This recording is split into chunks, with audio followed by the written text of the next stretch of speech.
Hi everyone, it's Gem and Scrolls here. How is everyone faring in this heat wave? We are trying to keep cool, doing a little diamond painting, and I somehow managed to get conned into baking some bread. We're making homemade hamburger buns, so that should be interesting. But anyway, today I'm going to go over placing things with a multiplacer. I'm going to start with a small multiplacer, just kind of show how I place things. I prefer a small multiplacer. Everyone's technique's a little different. I've seen multiple techniques, and you'll notice that with multiplacer things aren't always straight. I'll go in afterwards and correct these lines that are not straight. I just haven't gotten to that part yet because it's been quite a busy day. But yeah, so we'll start with a small one and then I'll do a big one. And trying to make this so that you can see both the canvas and I can get in here with the tray so you can see the tray. Okay, so to get my drills, I shake until they're all lined up.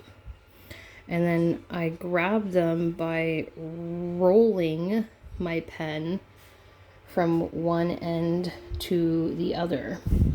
And just so everyone knows, this is day 2 of museum gel in my multiplacer. I haven't placed anything in this multiplacer pen for like this. Yeah, it would be 2 days now. We're going on 48 hours. So some pretty good stuff. Okay, and then when I place them, I'm going to roll, and I roll away from the diamonds. I kind of like put it closer to where the most of the diamonds are conjugated, and then roll away.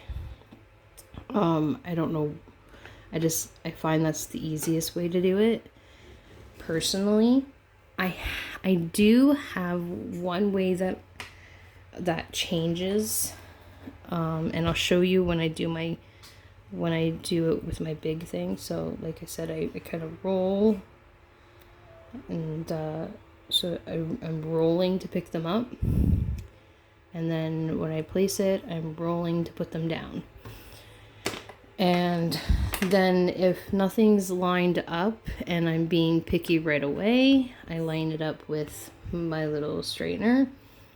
And if I'm being picky later on, I have my larger one, which, let me just go get that here, my larger one. And I'll sit here and I'll straighten large lines up. Oops. And just make sure that they're all kind of even if I haven't gotten to them for a while. And that's kind of how I'll do it. Most of the time they line up pretty good and I don't have a problem, but I did have a little one in my lap while I was diamond painting, so I do have a couple of areas where I have to go back and I will be a little more nitpicky and get them all straightened up when I'm not holding a tray.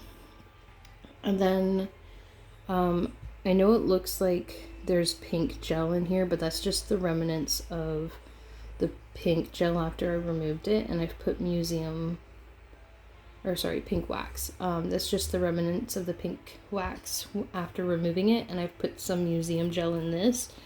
I only just put the museum gel in this, so it hasn't been very long. But again, I'm going to roll it over top. And it's a very awkward angle for me to pick things up. It missed a couple. It's kind of not picking that up.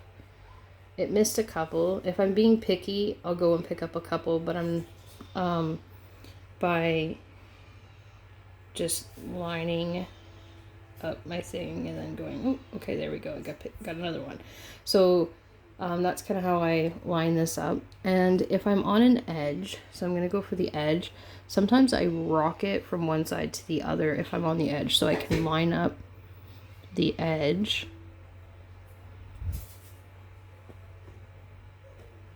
There we go. There's still a, like, I still end up rolling it a bit as I'm lining everything up, but I have a tendency to kind of, if you saw, I put it down and rolled it up, and then almost like I was placing everything, and that kind of helps keep a straight line as much as possible. So just to demonstrate again, the rolling to pick up. I find the edges on these ones don't always pick up they don't always pick up diamonds on the edges. I don't worry about it. It's like, okay, that's enough drills. And let's just go with this big one here, and because I'm not on an edge, I'm just gonna rock it, and I'll probably rock it this way. And with the larger ones, I always find I have issues lining it up more. So I'll take my straightener, that's what I call it, I'm not really sure what it is, and I make sure they're all lined up. And that's kind of how I use my multiplacer. It's, I know a lot of people say it's time consuming because you gotta line your diamonds up, but if you, oops, that's only 3.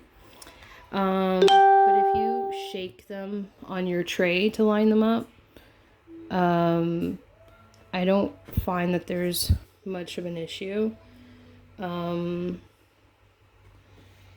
The thing that I like is, like, you'll see there's a lot of diamonds in my tray, so to get them all lined up, I'll shake all my diamonds down, and this is just me tapping them all down, and then I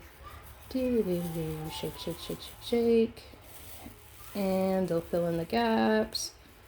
All those extra diamonds will fill in the gaps, and I tend to get a whole bunch of diamonds all lined up, and then I don't have to worry about diamonds being lined up. Now, if I have a gap, so let's just say I wanted to use the diamonds here. You see 3 and 5, or 3 and 2, that makes 5. Well, let's just say it was 2 and 2. I would push them together like this, and then do my rolling. Oops, if it would let me. That didn't quite work out the way it usually does. Sometimes it being troublesome because of the angle I'm watching from. Things are not so easy when you're trying to watch things from the camera. Let's try this again. Okay, let me see if I can make a gap here. 2 and 2. Okay, so we see 2 and 2 here. I'm going to try and look off the camera so that I can do this properly. Okay. And that's how I would deal with the gaps. I would push them together and then roll them to get my